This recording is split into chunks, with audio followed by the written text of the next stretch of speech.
आज हम लोग नेक्स्ट क्वेश्चन देख रहे हैं हैकर रैंक पे सी लैंग्वेज में। ओके, तो सबसे पहले हम लोग देखते हैं कि इस क्वेश्चन का ऑब्जेक्टिव क्या है। तो यहाँ पे क्या लिखा जा रहा है, this challenge will help you to learn how to take a character, a string and a sentence as input in C. मतलब यहाँ से हम लोग क्या सीखेंगे कि कैसे कैरेक्टर इनपुट लेते हैं, कैसे स्ट्रिंग इनपुट लेते हैं, कैसे स्टेटमेंट को इनपुट लेते हैं, यानी कि एक सेंटेंस को। ओके, तो ये तीनों चीज को मिला दे आपस में तो तीनों क्या बन गया, एक स्टेटमेंट बन गया। उसके बाद नीचे क्या लिख रहा है, to take a single character C H as input you can use scanf. कोई तुमको सिंगल कैरेक्टर लेना हो यूजर से, क्या तुमको कोई सिंगल कैरेक्टर लेना हो यूजर से जो कि यूजर कीबोर्ड से इंटर करेगा, तो इसके लिए यूज करना है क्या, स्कैनफ। डबल कोट के अंदर लिखना %c, कॉमा लगा के एड्रेस ऑफ वेरिएबल का नाम। वेरिएबल का नाम क्या है, सी एच, तो नाम लगा दिए लास्ट में सेमीकोलन। एंड इसको प्रिंट करना हो तो लिखेंगे क्या, प्रिंट डबल कोट के अंदर %c, कॉमा लगा के सी एच। अब यहाँ पे एड्रेस ऑफ नहीं लगाएंगे, क्या एड्रेस ऑफ नहीं लगाएंगे, गॉट इट। तो यहाँ पे ओनली सी एच लिखेंगे, ठीक है। यहाँ पे बोला writes a character specific by the argument char to stdout. चलो ठीक है। यहाँ पे क्या बोल रहा है, सी एच एक क्या है, कैरेक्टर है। स्कैनफ की मदद से डेटा लिया और प्रिंटअप की मदद से डेटा को प्रिंट कर दिया।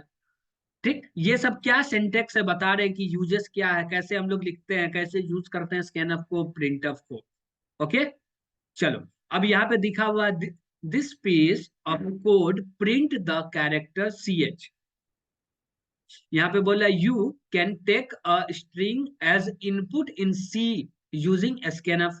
अब हमको स्कैनफ के मदद से स्ट्रिंग इनपुट लेना है, तो लिखेंगे क्या, डबल कोट के अंदर %s। ओके, और यहाँ पे देखो एक चीज ध्यान करना, यहाँ पे हम लोग कोई भी एड्रेस ऑफ नहीं लगाए। क्यों नहीं लगाए हैं, ये जो एस है, इस एरे है, क्या है, एरे है। ये एरे को रिप्रेजेंट कर रहा है, किसको रिप्रेजेंट कर रहा है, एरे को। तो इसका मतलब क्या हुआ, एरे को रिप्रेजेंट कर रहा था। तो जो एरे बना, मान लो कि 10 साइज का एक एरे क्रिएट हुआ है, और 10 साइज में जो पहला ब्लॉक होगा उसका एड्रेस रखा हुआ किसके अंदर, इसके अंदर। तो हमको स्कैनफ के अंदर हमेशा एड्रेस पास करना होता, तो इसलिए यहाँ पे एड्रेस ऑफ नहीं लगा हुआ, डायरेक्टली एड्रेस पास हो रहा। लेकिन लेकिन यहाँ पे हम लोग लिख रहे हैं एड्रेस ऑफ सी एच। तो सी एच इज वेरिएबल है, इसके अंदर क्या रखा हुआ, अभी गार्बेज वैल्यू रखा हुआ। क्यों, क्योंकि अभी क्रिएट हुआ, इसके अंदर कुछ भी असाइन नहीं हुआ, तो गार्बेज वैल्यू है।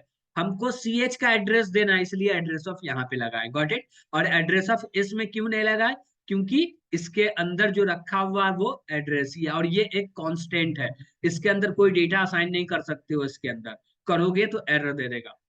उसके बाद क्या बोला, but it accept string only until it filled the first space. इसका मतलब क्या हुआ कि जब भी तुम स्कैनफ से कोई स्ट्रिंग ले रहे हो, तो अब मान लो एक एग्जांपल हम लोग ले लेते हैं। स्ट्रिंग में जैसे नाम होता है, एक फर्स्ट नेम होता है, दूसरा सेकेंड नेम होता है, गॉट इट। अब फर्स्ट नेम के बाद जब सेकेंड नेम लिखते हैं या लास्ट नेम लिखते हैं, तो दोनों के बीच में हम लोग क्या देते हैं, स्पेस देते हैं। स्पेस जैसी हम लोग देंगे ना, तो वो एक डिलीमीटर हो गया। क्या हो गया, ये डिलीमीटर हो गया। स्कैनफ समझेगा क्या कि स्पेस आया, इससे ही पहले का डेटा को रखना है इस वेरिएबल में, यानी कि इस एरे के अंदर। इस वेरिएबल नहीं है, कांस्टेंट है। ओके, इस जिस एरे के फर्स्ट ब्लॉक को पॉइंट करना है, उसमें रखना का क्या डेटा, जो कि मेरा स्पेस है उससे पहले का डेटा रखना, ठीक। तो बोल रहा है यहाँ पे क्या, in order you take a line as input you can use scanf, ये सारे चीज।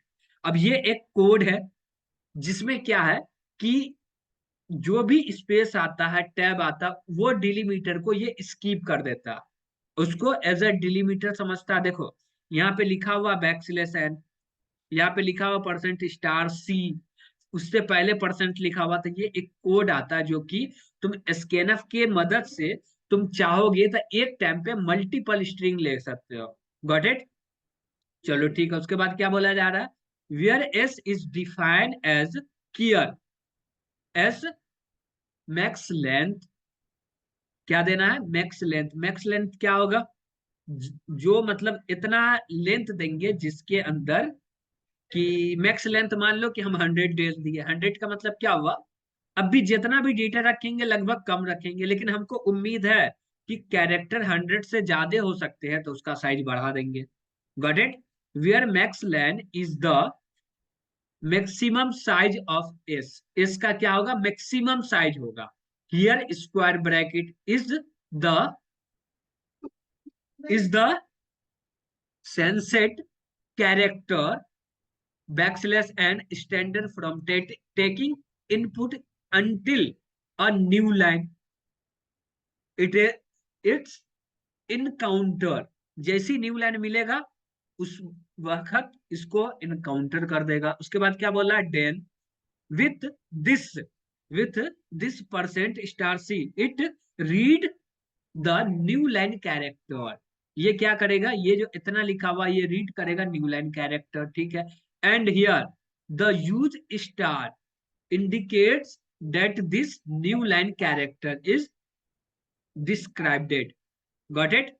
अब देखो हमको यहाँ पे डेटा लेना है, क्या क्या डेटा लेना पड़ेगा वो हम लोग पहले समझेंगे, लेकिन हम लोग ये एक यहाँ पे 2 से 3 चीज समझे। एक चीज ये समझे है कि हमको ओनली एक कैरेक्टर लेना है, तो हम लोग स्कैनफ लिखेंगे, कोई वेरिएबल केयर टाइप का वेरिएबल बनाएंगे और एड्रेस ऑफ करके वेरिएबल का नाम लिख देंगे। दूसरा सीखे क्या, जब हमको एक नॉर्मल स्ट्रिंग लेना है, सिंगल लेना, मल्टी नहीं लेना, सिंगल स्ट्रिंग लेना है, तो एक एरे बनाओ सीधे एस, यानी इस नाम का एरे बना है, इस डाल दिए, हो गया।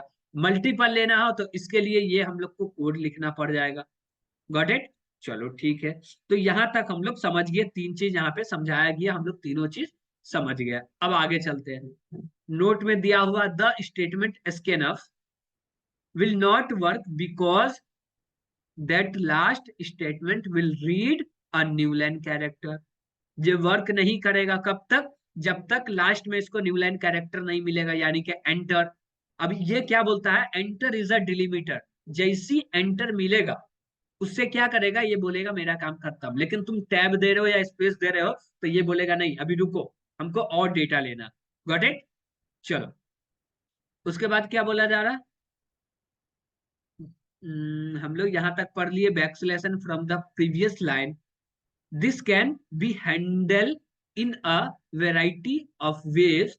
One way is to use scanf backslash n before the last statement। यानी कि लास्ट स्टेटमेंट से पहले क्या करना है, हम लोग बैकस्लैश एन लगा दे। चलो ठीक है, ये सब बताया गया क्या कि हमको यूजर से इनपुट कैसे लेना है, और ये डेटा लेंगे तो कैसे लेंगे, ये लेंगे तो कैसे लेंगे, ये लेंगे तो कैसे लेंगे। अब आया मेरा मेन चीज, मेन टॉपिक, जिससे प्रॉब्लम को सॉल्व करना। You have to print the character C h in the first line. पहले लाइन में तुमको प्रिंट करना कैरेक्टर, चलो कर दिए। उसके बाद बोल रहा है क्या, then print s is next line. S जो है उसको नेक्स्ट लाइन में प्रिंट कर देना, ठीक है। अब उसके बाद क्या बोला, in the last line print the sentence. हमको 3 चीज यूजर से लेना, ठीक। 3 चीज क्या लेंगे, एक कैरेक्टर लेंगे, दूसरा एक स्ट्रिंग लेंगे, तीसरा एक हम लोग सेंटेंस लेंगे स्ट्रिंग वाला। Got it. इनपुट फॉर्मेट क्या होगा, पहले लाइन में ये लिखो, दूसरे में ये, तीसरे में ये। Got it. अब यहाँ पे देखो क्या बोला जा रहा, आउटपुट में प्रिंट कैसे होगा, सबसे पहले कैरेक्टर होगा, उसके बाद सिंगल स्ट्रिंग, उसके बाद एक सेंटेंस हो जाएगा। और यहाँ पे तुमको एग्जाम्पल में भी दिख रहा है तीनों चीज। गॉट इट, कोई दिक्कत। सबसे पहले क्या हुआ, एक कैरेक्टर हो गया, उसके बाद लैंग्वेजेस हो गया, यानी कि एक ओनली स्ट्रिंग हो गया, उसके बाद लिखा गया welcome to C not not, असम में स्पेस दिया हुआ। Got it. तो देखो ये चीज हम लोग नहीं लिख रहे हैं तो इसको हम लोग रिप्लेस भी कर सकते हैं। रिप्लेस कैसे कर सकते हैं, हम लोग सी लैंग्वेज पढ़ चुके हैं, इसलिए हम लोग को पता है कि मल्टीपल जब स्ट्रिंग लेना हो तो उसके लिए हम लोग यूज क्या करते हैं, एक फंक्शन आता है जिसका नाम क्या है, गेट्स। उसके मदद से हम लोग मल्टीपल स्ट्रिंग ले सकते हैं, तो वो भी यूज कर सकते हैं। पहले हम लोग इसको यूज करेंगे फिर उसको भी यूज कर लेंगे। Got it. तो चलो अब हम लोग कोड करते हैं। कोड करने के लिए हम लोग को 3 वेरिएबल बनाना पड़ेगा, चलो बना लेते हैं। तो हम लोग 3 वेरिएबल बनाए, एक c h a r char type का बना लिए क्या, सी एच बना लिए ओनली, और बनाएंगे सी एच क्लियर। अब बोले क्या, इस नाम का एरे बना दो, इसका साइज हम लोग 30 रख लिए।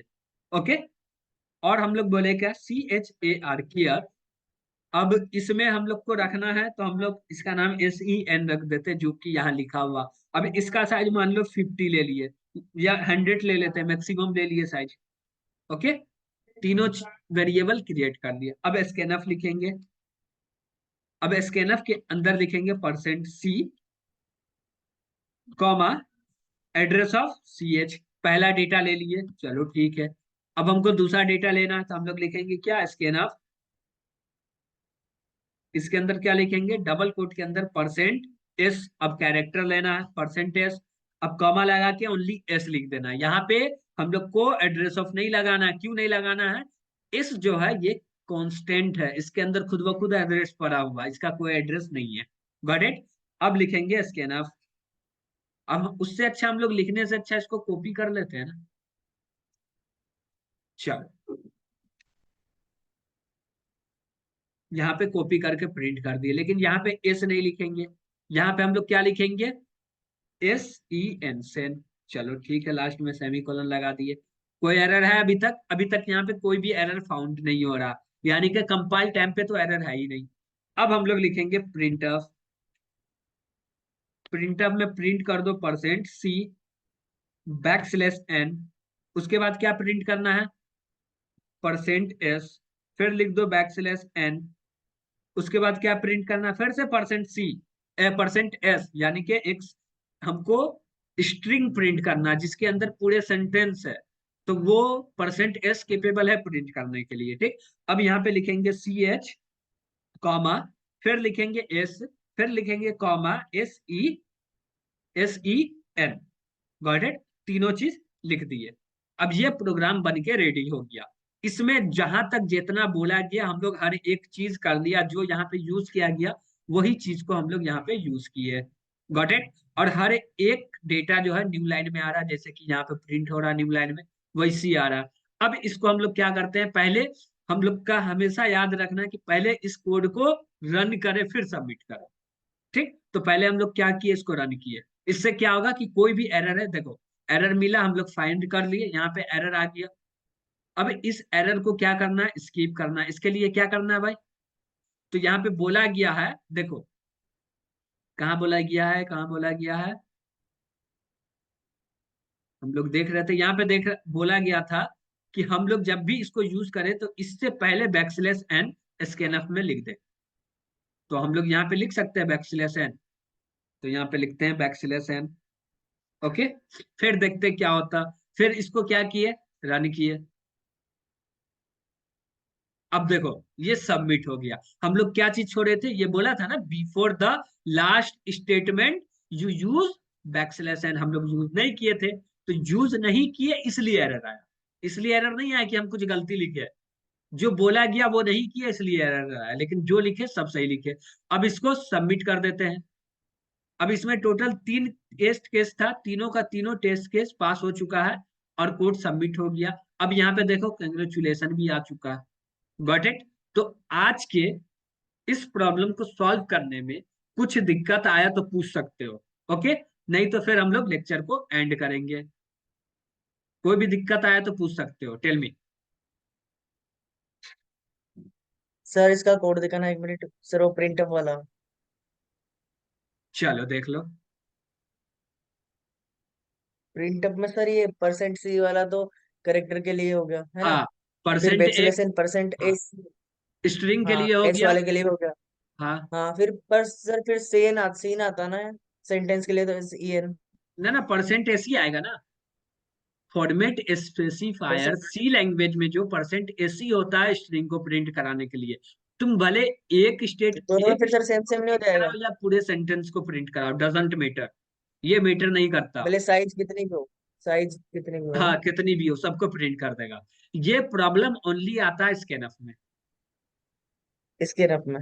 हाँ, कि तुम सेंटेंस ले रहे हो तो देखो स्कैनफ क्या है, वो मानता है स्पेस को और टैब को डिलीमीटर है, यानी कि स्पेस या कोई टैब एंटर कर दिया तो स्कैनफ बोलता है क्या कि मेरा काम खत्म हो गया। ठीक, तो उसको हम बोले नहीं रुको बेटा, अभी तुम्हारा काम खत्म नहीं हुआ, जब तक हम एंटर की नहीं प्रेस करेंगे तब तक तुम्हारा काम खत्म नहीं होगा। तो इसलिए इतना कोड इसमें ये लिखा गया, और इसको उतना सोचना भी नहीं है, समझना भी नहीं है। Got it? और सर इसको प्रिंट तुम ऑफ चाहते कैसे हो पता तो रिप्लेस करके हम लोग यूज कर सकते हैं एफ गेट्स का। नहीं तो सर ये प्रिंट ऑफ में दो जो सेम सेम हो रहे हैं, ये एस एस दो सेम हो रहे हैं, तो प्रिंट ऑफ में यहाँ कंफ्यूजन नहीं होता कि क्योंकि दोनों क्यों सेम लगाए कंफ्यूजन अपन होगा? यहाँ पे देखो, परसेंटेज समझो, नहीं परसेंटेज। समझे तुम। यहाँ पे प्रिंट हो रहा पहले वाले सी एच का वैल्यू, उसके बाद एस का हाँ वैल्यू प्रिंट हो रहा है, ये जो परसेंट एस हाँ है ये प्रिंट कर रहा है इसका हाँ वैल्यू। लास्ट वाला जो है एस हाँ ई सर। एन, ये प्रिंट हो रहा है इसका वैल्यू। हाँ, मतलब यहाँ से डिक्लेयर हो जाएगा वो। हाँ, वो क्लियर हो गया डिक्लेयर सर। हो गया। यस।